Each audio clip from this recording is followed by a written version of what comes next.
That's exactly it. We're one team. We're all under the same roof, and we're departments, but high five in the hallway as we pass, just like a team. Welcome to the Restoration Playbook Podcast by KnowHow. I'm Paul Silliman, and the goal of this podcast is to give you an insight into how the restoration industry's most innovative companies are building a world-class workforce one step at a time. We interview the biggest names in restoration and explore in depth how they're building team culture, developing their employees, and strengthening loyalty, all while increasing the revenue. On today's episode, I'm chatting with John Savin from Graystone Restoration, who has launched Mitigation Mondays as a way to train up staff and keep them sharp in the hustle and bustle of a chaotic industry. We wanted to sit down with John to explore the origins of Mitigation Mondays and how he practically delivers weekly trainings to his techs and how he gets his staff to buy into employee development. And because we're KnowHow, this episode ends as it always does with some key takeaways you won't want to miss. We'll kick things off with John in a minute, but first, here's a quick word about KnowHow. KnowHow is a software tool for growing restoration companies who want to equip their staff with the information they need to succeed in their role. From tight, structured new employee onboarding to step-by-step guidance on how to use equipment out in the field, KnowHow ensures your workers are doing things the right way every time. Plus, with over 600 restoration industry templates on everything from how to use a dehumidifier to which Xactimate line item you should enter, you don't need to start from scratch to begin equipping your team. In fact, for listeners of this podcast, I created a comprehensive day one water mitigation checklist that anybody can use for free, even if they're not a KnowHow customer. Just head to tryknowhow.com/podcast1 to view it, print it, or send it to your team.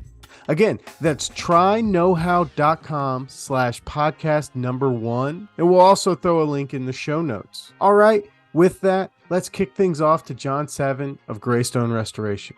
Welcome to the podcast. John, how are you doing today? Another day in paradise. Ain't that the truth? So what we want to dive into is what is Mitigation Monday? Mitigation Monday. So that's just a little training I hold with our mitigation and contents team. Shout out to our contents team. So they like to help us out on, I would say mainly our large losses.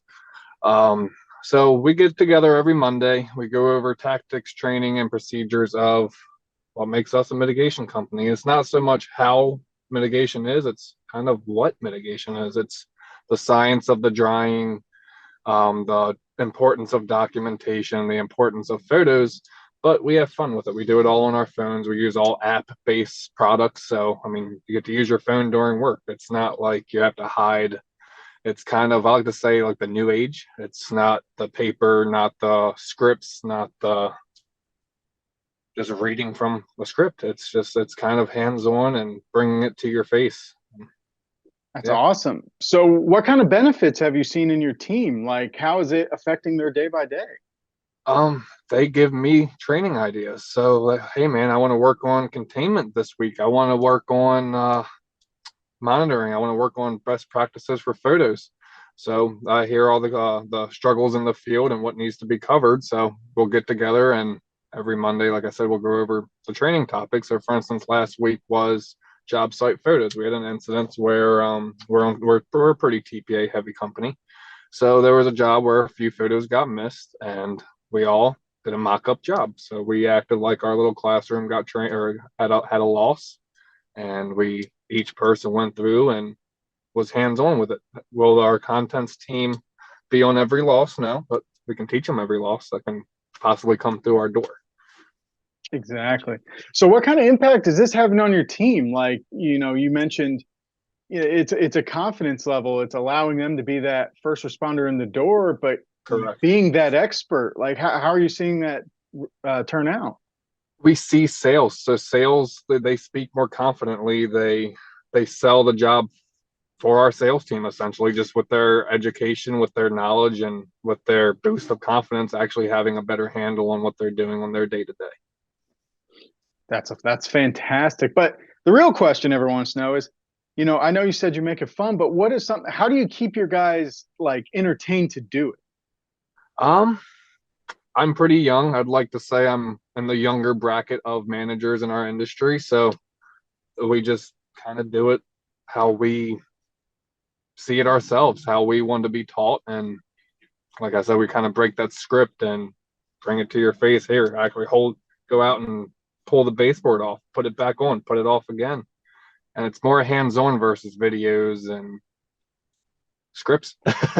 Yeah, no, it's breaking that, breaking the tendency of those long form videos where nobody remembers or knows what's going Right. on. So it allows them to get that knowledge. But, how's it affecting your team culture? Having this dynamic where you get together, how's that working?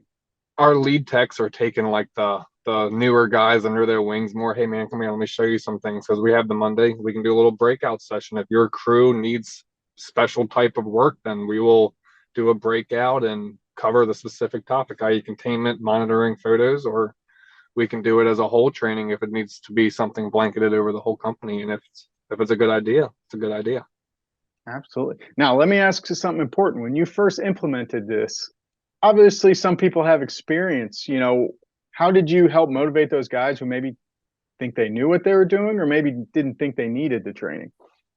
That's where I'd like to lean on the hiring processes. So that's where you have to vet, and we kind of been doing a not hire your friends, but in-house referrals, and we can kind of vet the employee prior or based off of who's referring them. So, I mean, we just hire the people that we would like to see function as our team.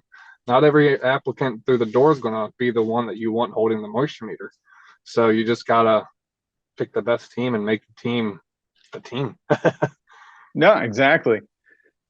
Now, for someone listening to this that maybe has heard this, that this is a fantastic idea, I really want to dive in, kind of what are your suggestions for someone to adopt this? How do you, what's some simple steps they can use to bring this to their company?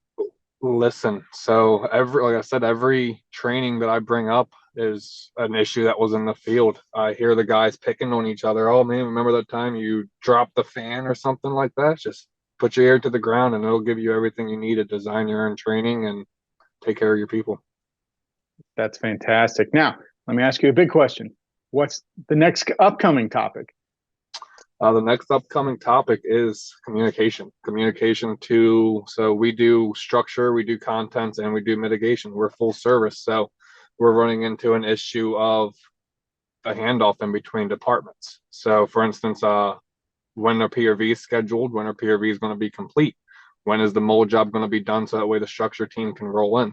So we're going to work on what needs to be talked about and how to talk about it and how to relay it in a efficient manner. That's Gotcha. not as hands-on as cool. No, but it's just as important. Correct. So say I was shadowing you guys and jumped in on a Mitigation Monday, like how do you set it up? Do you have like bullet points? Like how do you kind of get that schedule or what you're diving into out to your team? It's kind of real time. Like I say, I'll pick the training. I try to plan it the Sunday or the Friday prior. But if I hear something on, like in our group chat, my group chat goes 24/7 between me and my technicians. They're joking, they're having fun.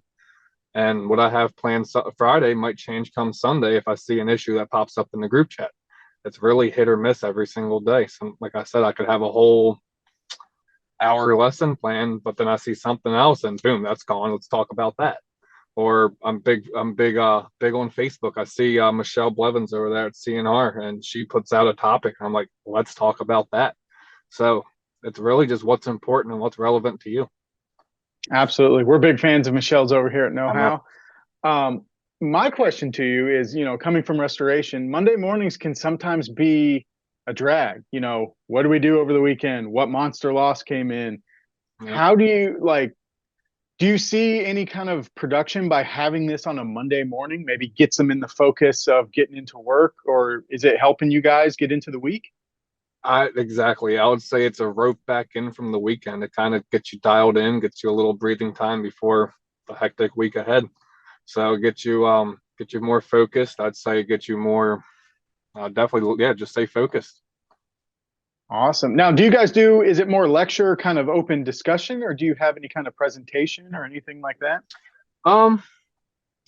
I've done both. I've done open discussion. I've done presentations. Like I say, if I see a topic that I see fit, then that's more of a presentation and or hands-on training. But the open discussions I get the most feedback out of, because some least experienced guys might speak up but not really know how to ask the question, and I can piggyback off of it and then make it the presentation for the next one. So Gotcha. Now, if you come across a subject, which obviously we'd love to have the answers day one, but maybe it's something that you want to expand on. Is this something to where maybe you'll have a multi-Monday training or something you might go into more depth on? Oh yeah. So fire goes hand in hand with our contents department. They go over contents. It's half contents and half mitigation on Mondays. And so yeah, they'll go over packing procedures and cleaning procedures, and then we'll go over the demo, because sometimes they'll just hang around after the packing and cleaning and help us with some demo. So yeah, it is a butter and bread. That's awesome. So speaking of that, what's your team's relationship now between like your mitigation and your contents? It seems like you guys have a great working relationship now. That's exactly it. We're one team. We're all under the same roof, and we're departments, but high five in the hallway as we pass, just like a team. That's awesome. You know, that's one thing we've seen, especially in our book, Why Workers Quit, is, you know, a lot of people are looking for that team culture, somewhere they can grow, somewhere they're part of a family. From the sounds of it, it sounds like something you guys are growing and expanding on. Any possible future expansions to bring maybe other departments or make it bigger? Not so much. I mean, mine is just growing staff, but we're happy with the family we got right now. That's fantastic. Well, any other tips or anything you may want to give to someone listening on how to bring this to their company? Just listen to your people. Nothing is not important. Everything is important. Just listen, and make it work. Fantastic. Well, I think that covers our topic here. We really thank you for jumping on, and hopefully this can help someone listening to this podcast bring that to your team culture and help get your employees up to speed right away. Oh yeah. Perfect. Thank you. Yeah, thank you. There you have it. Thanks again to John Savin from Graystone Restoration for sharing those insights with us. John is pretty active on social media. You can find him on LinkedIn and Facebook. And again, thanks to you, the listener, for checking out the Restoration Playbook Podcast. If you liked it, please share with your friends and give a good rating wherever you get your podcasts. And remember, you can get free access to my comprehensive Day 1 water mitigation checklist by heading to tryknowhow.com/podcast2. That's tryknowhow.com/podcast2. Thanks for tuning in, and we'll see you again soon.